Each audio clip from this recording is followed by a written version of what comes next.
दोस्तों नमस्कार, मैं अजय पत्रकार। देखिए, अरुणाचल प्रदेश टोटल भाजपा में हो गया, पूरा असम, आसपास के राज्य, बंगाल, उड़ीसा, सब बिल्कुल जो भगवा में हो गया। पहले ये भगवा में नहीं था। पहले कांग्रेस और कम्युनिस्टों का यहाँ शासन था। दोनों का पतन हो गया, कम्युनिस्टों का भी पतन हो गया पूरा बंगाल और नॉर्थ ईस्ट से, कांग्रेस का भी पतन हो गया। अरुणाचल प्रदेश के देखिए जो परिणाम आ रहे हैं, उसमें लगभग 46 सीटें बीजेपी जीतने की स्थिति में है। लगभग 46 एमएलए बीजेपी के हो गए हैं। बहुत बड़ी जीत है 60 में। इसके अलावा 10 एमएलए पहले ही जीत चुके थे। और पेमा खांडू वाली फैमिली जो है वो यहाँ पे राज कर रही थी, राज करेगी। इसके पहले इनके फादर भी भाजपा में आ गए थे। मैं आपको क्लियर कर दूं, 2019 में ये 46 विधायकों के साथ आए थे। आज भी 46 विधायक है, 40 विधायक से इनके कभी कम नहीं हुए। अरुणाचल बीजेपी नेता पेमा खांडू बीजेपी सीएम, उनके पिता भी सीएम रहे हैं यहीं से। और अरुणाचल प्रदेश के सबसे चर्चित, सबसे प्रतिष्ठित और सबसे ज़्यादा जिनका शुमार है, उसमें पेमा खांडू वाली फैमिली, इनके फादर का और इनका।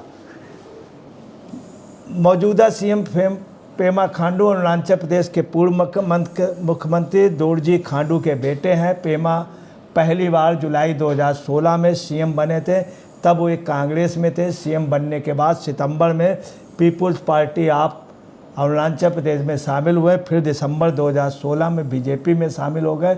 इससे पहले नवाब तुर्की सरकार के पर्यटन मंत्री एवं जल संसाधन मंत्री रहे।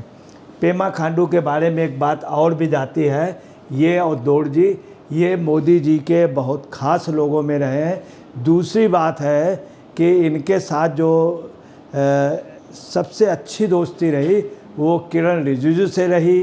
उनके ये बहुत क्लोज रहे। किरण रिजिजू भाजपा से मिनिस्टर रहे हैं और भाजपा के सांसद रहे हैं। अरुणाचल के पहले व्यक्ति भाजपा से जो सांसद में जीत के आए थे।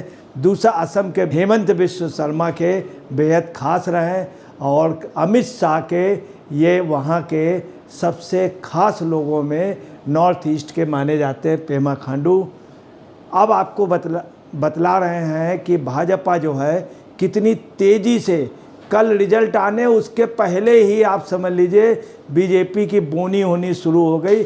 10 एमएलए निर्विरोध पहले ही अरुणाचल में बीजेपी के चुन लिए गए थे, 10 एमएलए। उसके अलावा एक सांसद निर्विरोध भाजपा का लोकसभा में चुन लिया गया था। दूसरा भी लगभग निर्विरोध ही हो गया था, उसमें बापड़ ले लिया था कांग्रेस के कैंडिडेट ने। उस हिसाब से भाजपा की जीत पहले से ही नज़र आ रही थी। एग्जिट पोलों में भी भाजपा जीत रही है। 400 के आसपास भाजपा गठबंधन पहुंच रहा है। अब देखिए क्या पोजीशन है। भारतीय जनता पार्टी कार्यालय किसी समय वहाँ पे नाम लेवा नहीं था। त्रिपुरा की ये स्थिति अरुणाचल प्रदेश में 2014 से पहले भाजपा वहाँ थी ही नहीं। जब अटल बिहारी वाजपेयी प्राइम मिनिस्टर थे तो आरएसएस के कुछ प्रचारक त्रिपुरा में मार दिए गए थे। प्राइम मिनिस्टर तक उनकी बॉडी नहीं पा पाए थे, इतनी रिक्वेस्ट अटल बिहारी वाजपेयी ने की थी। यही पोजीशन अरुणाचल में थी। आज क्या पोजीशन है वहाँ पे? भारतीय जनता पार्टी जो है, कार्यालय उनका बना हुआ है कितना, भारतीय जनता पार्टी। और ये देखिए भाजपा के लोग जब चुनाव रिजल्ट आने लगे तो नाचते हुए, वहाँ का जो परंपरागत नाच है वो अपने आप का मशहूर, अरुणाचल प्रदेश का ढोलक की थाप का नाच बहुत मशहूर है। नॉर्थ ईस्ट की मणिपुरी कल्चर, वहाँ की ढोलक, वहाँ का मणिपुरी नृत्य, अरुणाचल का नृत्य, नागालैंड का बहुत स्पेशल नृत्य है, वहाँ की पोशाकें और ख़ास तौर से त्रिपुरा का नृत्य, त्रिपुरी संस्कृति, त्रिपुरी देवी का मंदिर और वहाँ का डांस। और देखिए किस तरह से परंपरागत डांस करते हुए, ये सिर्फ भाजपा कार्यालय में डांस हो रहा है और किसी राजनीतिक पार्टी नहीं हो रहा। कांग्रेस यहाँ पे 0 रही है। सिर्फ एक सीट में कांग्रेस फाइट की है, सिर्फ एक सीट पे। आप अंदाज लगा लिए जहाँ पे कांग्रेस की प्लस हुकूमत थी, वहाँ से कांग्रेस नेस्त नाबूद हो गई, नेस्त नाबूद हो गई कांग्रेस, जो अपने आप में एक मायने रखता। अब आपको ये भी क्लियर कर दे, 46 सीटों पे जहाँ बीजेपी जीत गई है लगभग, वहीं पे कुछ और सीटों में भी आगे है बीजेपी। नेशनल पीपल्स पार्टी जो है वहाँ एनपीपी, उसको 2 सीटें जीत गई है, 3 सीटों में आगे है। वहीं एनसीपी जो है वो जो महाराष्ट्र में है, उन्हीं की एनसीपी जो है शरद पवार वाली, हालांकि ये गुट अलग है मगर पार्टी वही है, उसके भी 3 एमएलए हैं जो वो जीतने के बिल्कुल करीब है। वहीं नेशनल पीपल्स पार्टी के 2 एमएलए जीत गए हैं और 2 में वो आगे हैं। इसके अलावा आपको बताना है सोसा पूर्व के इंडी गठबंधन के बंगलाम सचिन जो हैं, जो इंडिपेंडेंट निर्दलीय थे, वो भी जीत गए। अब आप अंदाज़ लगा सकते हैं कि निर्दलीय बंगला संघ का जीतना अपने आप में एक बहुत बड़ा मायने रखता है। 2019 में बीजेपी यहाँ से 41 सीटें मिली थी, बीजेपी को 41 सीटें मिली थी। आज बीजेपी 46 सीटों पे पहुँच गई, जो अपने आप का एक बहुत बड़ा रिकॉर्ड है। और सबसे जो वहाँ के बात है, पवन कुमार चामलिंग जो है, जो पूर्व बोल रहे हैं, उनकी भी जो है वो हार चुके हैं सिक्किम पे। सिक्किम की भी स्थिति यह है कि सिक्किम में भी कांग्रेस को एक भी सीट नहीं मिली है। आप देखिए क्या पोजीशन है, जहाँ पर भाजपा थी नहीं, जहाँ कांग्रेस की हुकूमत थी। जब से नरेंद्र मोदी जी आए हैं तब से देखिए क्या है, अमित शाह, नरेंद्र मोदी, हेमंत बिश्व शर्मा व किरण रिजिजू ने पूरे अरुणाचल में भाजपा को खिला दिया। ये देखिए पेमा खांडू जी, मोदी जी, इनको बाकायदे भाजपा ज्वाइन कराई गई थी, इनके फादर को, दोरजी खांडू जी को, और उसके बाद ये आज वहाँ पे भाजपा के स्थायित्व है। और आपको बताना है, इसके पहले जो चुनाव हुआ था 2019 वाला, उसमें कांग्रेस के 4 एमएलए जीते थे और कांग्रेस 16 जगह नंबर 2 में थी। आज की स्थिति है कि कांग्रेस सिर्फ 1 जगह फाइट की है। इसके पहले हमेशा कांग्रेस की हुकूमत रही अरुणाचल, मेघालय, और यहाँ तक था कि लोकसभा अध्यक्ष भी यहीं से बना थे। जो संगवा थे वो वहाँ के मेघालय के थे। तो ये नॉर्थ ईस्ट का ये एरिया जो था टोटल कांग्रेस का था। यहाँ पे भाजपा का कोई अस्तित्व नहीं था, सिर्फ असम छोड़ करके।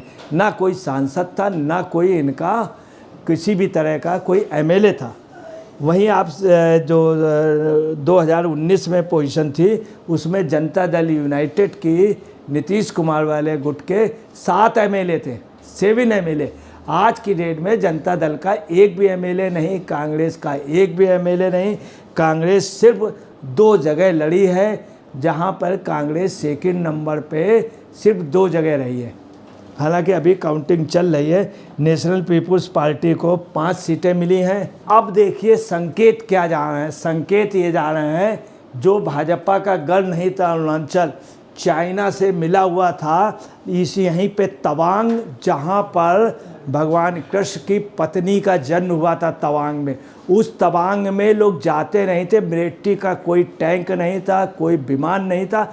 मोदी के आने के बाद तवांग तक सड़कें बनाई गई, एक नहीं 2-2 सड़कें बनाई गई और 3 हाईवे का बनाया गया। आप अंदाज लगा लीजिए तवांग का। आज यहाँ पर हमारे इतने टैंक हैं, सीमाएं मजबूत हुई। यहाँ पे एक सबसे बड़ा हिंदुस्तान का या साउथ एशिया का सबसे बड़ा पुल बना, जो 17 किलोमीटर लंबा है। ये मोदी ने बनवाया। आज ये अरुणाचल प्रदेश में भाजपा की हुकूमत है, आज भाजपा का। अब यहाँ पर इसके पहले स्थिति थी, मैं आपको बता दूं कि यहाँ तक कटु सच है कि परमिट लेना पड़ता था। परमिट, दूसरे रूप में कहा जाता था पासपोर्ट। मैं आपको बता दूं, यहीं पे हिंदुस्तान का एक मिनिस्टर कृष्णा आंध्र प्रदेश का गया था और मनमोहन सिंह गए थे। तब जब चाइना ने ऑब्जेक्शन किया था तो मनमोहन सिंह का बयान था प्राइम मिनिस्टर का, मैं अरुणाचल नहीं गया, ये चाइना का हिस्सा। आज यहाँ पे सब जगह तिरंगा फहरा रहा है, तवांग में सब जगह तिरंगा फहरा रहा। हकीकत यह है सन 62 में जितनी चाइना को जगह चाहिए थी उन्होंने आराम से ले ली थी। आज ये पोजीशन कि हम चाइना से यहाँ पर और कश्मीर में हर जगह चाइना से हम भिड़ते हैं, चाइना की हिम्मत नहीं, हम मजबूत हुए। भाजपा ने देश को भी मजबूत किया है। कटु सच है, अरुणाचल के लोग इस बात को मानते हैं। अरुणाचल पे जिस समय वहाँ के लोग आए थे तो उन्होंने सिर्फ दौड़ जी ने एक बात कही थी, जो सबसे बड़ी बात, मेरी भाजपा में आने की कतई इच्छा नहीं थी, चूँकि मोदी जी से देश सुरक्षित रहेगा, हमारा अरुणाचल प्रदेश सुरक्षित रहेगा, इसलिए मैं आया हूँ। और उनको विश्वास था, और देखिए ये विश्वास कायम। आज ये पोजीशन है, नागालैंड में कभी बीजेपी नहीं थी, आज वहाँ बीजेपी। त्रिपुरा जो कम्युनिस्टों का गढ़ था, बड़ा ज़बरदस्त गढ़ था त्रिपुरा, आज त्रिपुरा में ये पोजीशन है कि त्रिपुरा में भाजपा की सरकार है, भाजपा के दोनों सांसद वहाँ पे जीत रहे। ये हम नहीं कह रहे, टीएमसी और कांग्रेस ने मान लिया।